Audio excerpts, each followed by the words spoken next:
On this episode of One-on-One, we're going to go way back. One of my dearest friends is in the hot seat across from me, and we're going to start way back and work our way through it. Probably extra episodes today to get it all in. Harry McCulla is going to be my guest on One-on-One. You won't want to miss this show. We'll be right back.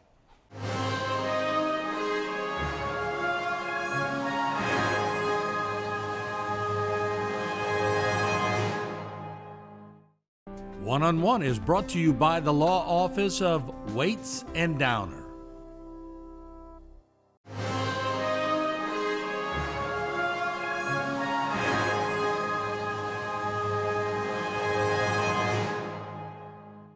And welcome back to One-on-One. As I said, I've interviewed many people on the One-on-One program, and today in the hot seat, one of my dearest friends of all time, Harry McCulla. And we're going to talk with him because he's earned a seat right there. And we'll talk about that. We'll get to that later in the show. But Harry, good to see you. Welcome to the program. Great to see you, Martin.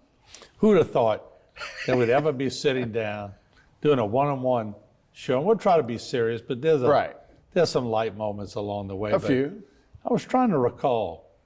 When was the first time we met? Was it probably Ms. Shepard's kindergarten class? I went to Skipper's kindergarten because my grandmother and my great aunt had Skipper's kindergarten across the street. But that was probably either that or first grade. And I live right across the street from St. Francis, so I probably went to play kindergarten and play some tetherball with the youngsters over at St. Francis. But that was probably that time, or even maybe St. Francis Day Camp. When we used to go to those camps. So, we spent many time across the street in that house on Verrett Street. So and we'll get to some of those times. But just take me back. What's the earliest years you can recall? Because I know education was a big part with Shashi and everybody else. But what's the earliest years you remember? Well, in life? Yeah. Well, we were on Southern Avenue. My father was from Thibodeau. My mom was from Houma. And they ended up getting married. And, of course, you go where the wife wants you to go. So he ended up coming back to Houma, and we lived on Southern Avenue. And I remember those days, but I only lived there 2.5 years, 3 years maybe. And then we moved in with our extended family. So we moved in with Shashi as my grandfather passed away. So we moved in with her, and we added on to that old house right next to where the old library is. Now it's Sheriff Building. Joe Waits' office, which is next door, that was my grandparents' house back in the day. So that was my earliest memories, was moving from Southern over there to live on Verrett Street. And just a great situation. I love, and I hope I can do this with my family down the road. I love the extended family part of it, where it's not just nuclear. It's not just you and your mom and dad or your mom, whatever. It was my mom, my dad, my grandmother, my great aunt, my great grandparents were right next, and it was just a great time. It was an extended family, and I loved every minute. Well, I remember all the times that I would go over, and Shashi was just just a part of it. You're right. It was like, okay, that's just part of the family. Right. So, but that was so you really. Oh, I could get food anywhere, man. Everybody was cooking for me. But you could also, they always had an eye on you. They did. No way, that was, everybody else had, their parents might go out for the night and they're like, hey, come over, we all going. I never had that. So, I either had, brother, sister, and I was the baby, so brother, sister, grandmother, mom, dad, great aunt, great grandparents. So, it was always had somewhere to go. And, I didn't get into too much mischief. I'm thinking back, all the times I spent at your house and the sleepovers, I always thought you had the liberal family. Your mom was so cool. Your dad was strict now. Your dad, your dad was strict, but your mom she was cool. Right. And then I remember, I think I called the first girl on the telephone in the 8th grade on those steps going upstairs. Yeah, we had a children's phone, right? So. Children's phone, about a 50-foot cord. Okay, and Harry would sleep in a room that had aluminum foil on the windows, so that the sunlight wouldn't wake him up. He was a late sleeper. Oh yeah. I was up at 6 and 7 o'clock, roaming around the house trying to figure out what to do. So, but you were always like that. You stayed up late all the time. I don't know, that those rhythms, circadian rhythms or whatever. Yeah. Mine are dark, you know. So mine, always kind of a night person. I play better in night games. In the morning, I'll get up, I'll go do it, but I sure feel better afternoon. You know, my dad used to, God dog, son, you know, every hour you sleep before midnight counts like for 2 hours for every hour after midnight. You know, he was always trying to get me, but I just felt better, you know, at night. And, you know, our career, you know, you go into baseball, you go into TV and do those kind of things. It was always nighttime jobs. You know? And his dad, for those that don't know, but he loved Archie Manning. There's no doubt about it. And of course, we laugh because you just remember all the things. So, well, I had to take up for Archie. That was the problem. And and look, to you know, as you look back, you know, when you start having children, you start appreciating your parents a lot better, and you start understanding what he was trying to do. But part of the deal is like they hadn't won anything. They had never had a winning record, and it was always.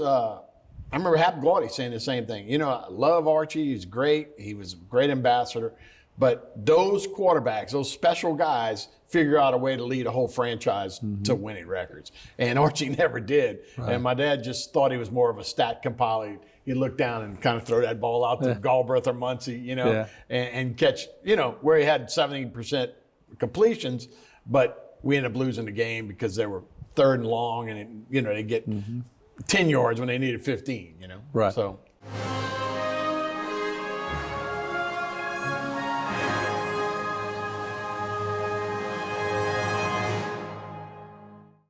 For all of your cases, including those with catastrophic significance, call Waits and Downer Law Firm.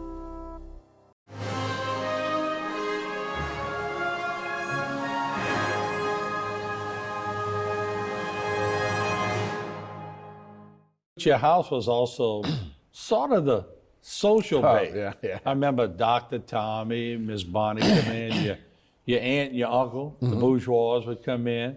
And every time we go there, there wasn't no sneaking in a back door and just going. You had to go through the tribunal. Right. So they all had to ask you, how's your mom and dad, how's your parents, what they did. So you had to sit there and answer a few questions before you got to the other section of the house. That was the good part about living there, right? So I live on Verrett Street, and my only time I had kids to play with was when we went to school or something, because I was kind of isolated. It was downtown Houma. Right. But every doctor's office was within walking distance. Every lawyer's office was within walking distance, and it was downtown. So anybody came downtown, the door was always open. We had a glass screen door, or we had a glass door that opened up where you could see what was going on, and everybody would see it open and come walking. Hey, how you doing? And it was a great time that way, and I got to meet a lot of the movers and shakers of the area. But you mentioned Dr. Tommy. He'd walk by. Daddy had a little toddy for him, you know. He'd sit down. Mr. Ronnie would come from the drugstore in between both drugstores.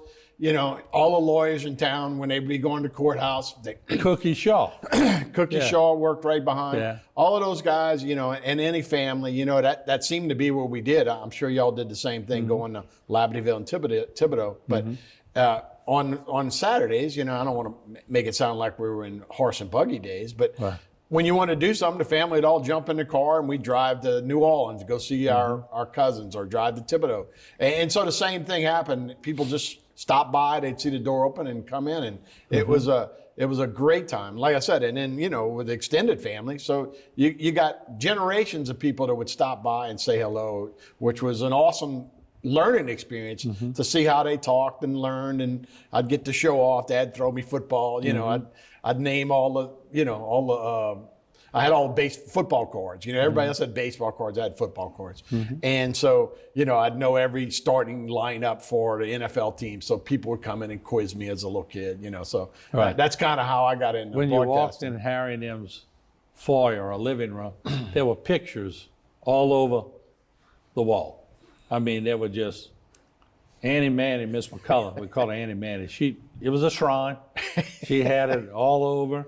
And but it sort of taught you, your dad was a coach back in the day. Thibodaux College. And so you were getting sort of two personalities. Yeah. How did that round you out as a person? It was awesome. And look, Dad liked to play around too, right? Yeah. He didn't get married till he was 28. My mom was 17, and now you go, what the heck's going on here?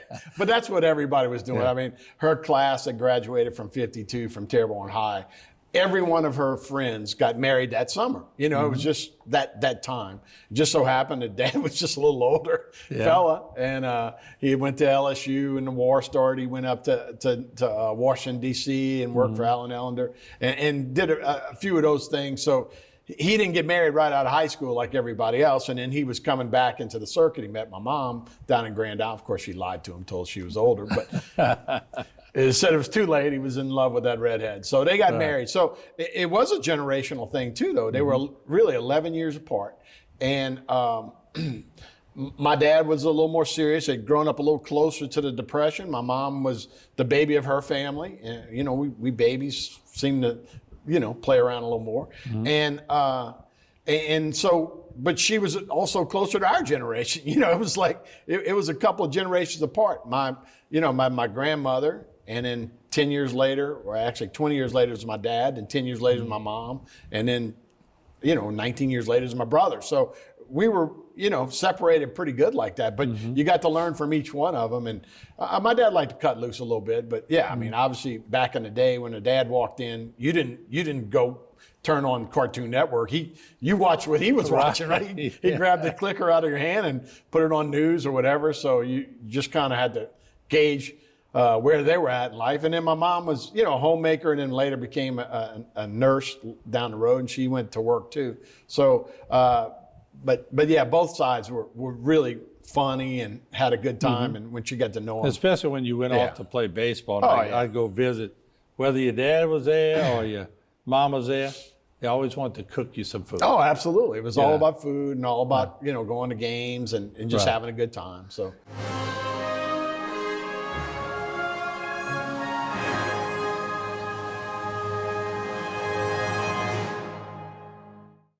For all of your cases, including those with catastrophic significance, call Waits and Downer Law Firm.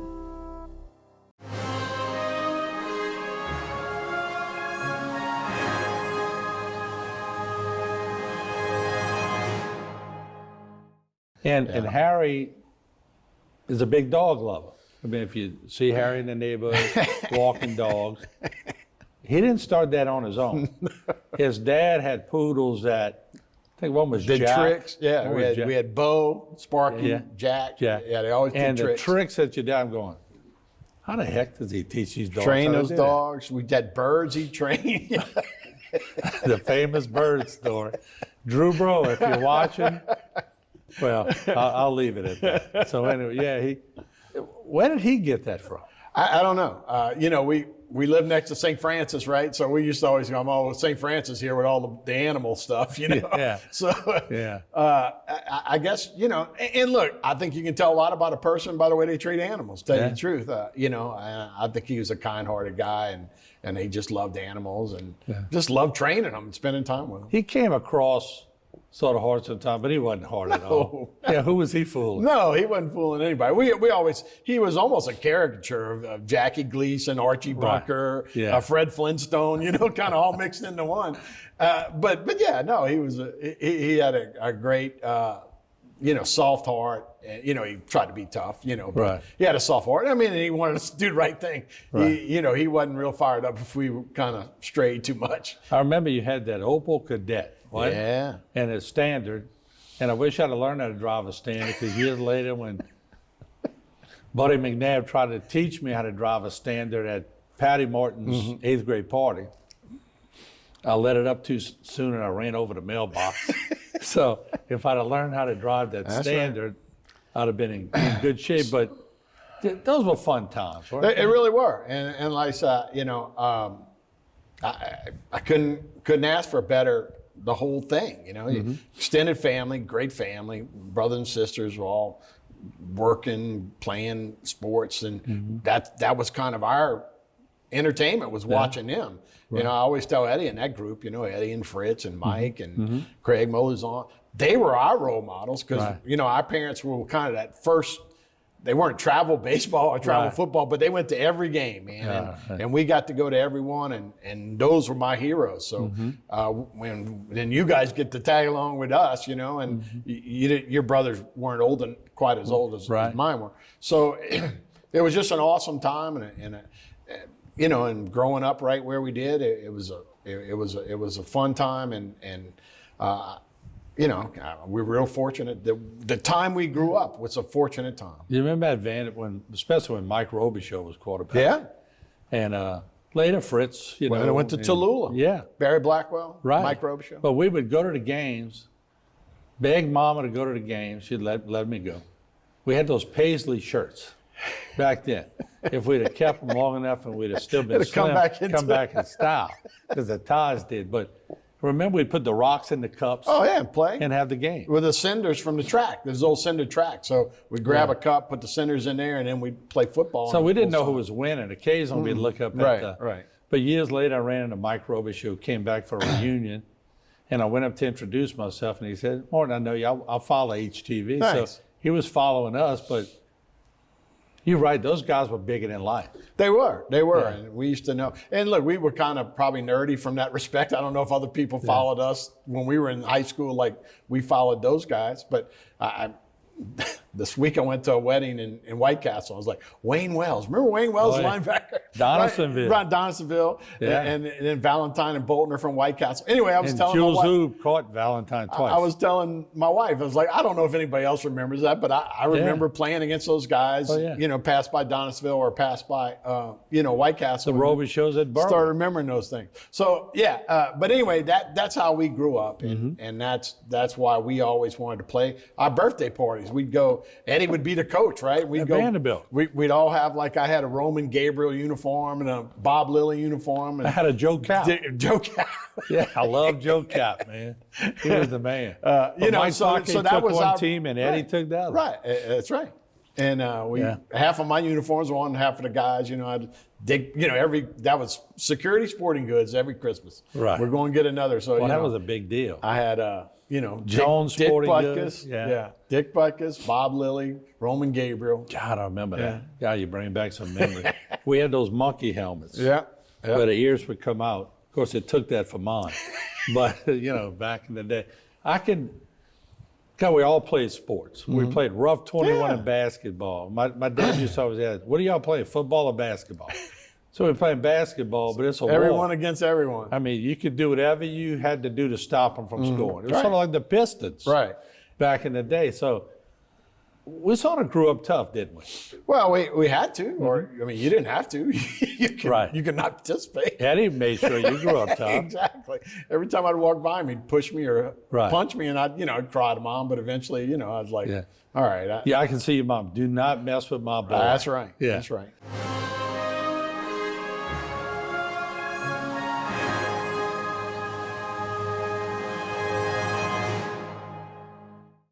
For all of your cases, including those with catastrophic significance, call Waits and Downer Law Firm.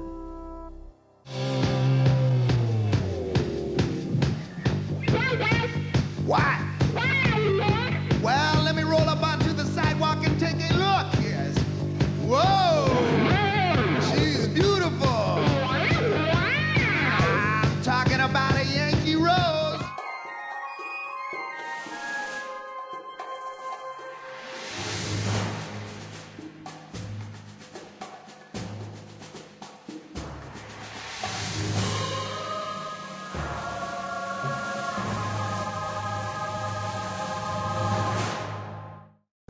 This one-on-one program has been brought to you by the law offices of Waits and Downer.